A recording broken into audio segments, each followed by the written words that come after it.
பார்க்கவில்லை, இறந்த மனைவியை கணவன் பார்க்கவில்லை, இறந்த கணவனை மனைவி பார்க்கவில்லை.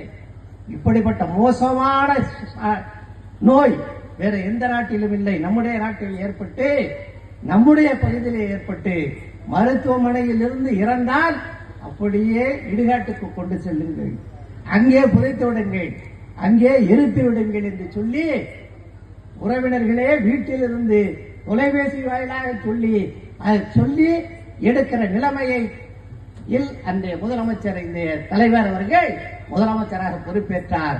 பொறுப்பேற்ற காலத்தில் தான் சொன்னார். அதற்கு முன்பாக கேட்டார், எடப்பாடி பழனிசாமி அவர்களே, மக்கள் அவதிப்படுகிறார்கள், அவர்களுக்கு ஏதாவது உதவி செய்யுங்கள் என்று கேட்டார்.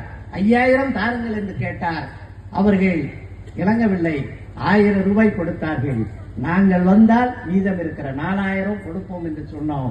தலைவர் கலைஞர் அவருடைய வார்ப்பாக அவர் மட்டும் சொன்னதை செய்வோம், செய்வதை சொல்வோம் என்கிற தாரக மந்திரத்தை மனதில் ஏற்றி பணியாற்றுகிற முதலமைச்சராக இருக்கிற காரணத்தால் 4000 ரூபாயா 2000 என்று அதுவும் தாய்மார்களுக்குத்தான் வழங்கிய ஆட்சி நம்முடைய முதல்வர் அவர்கள் ஆட்சி. இப்படி எண்ணற்ற திட்டங்களை சாதாரண சாமானிய மக்கள்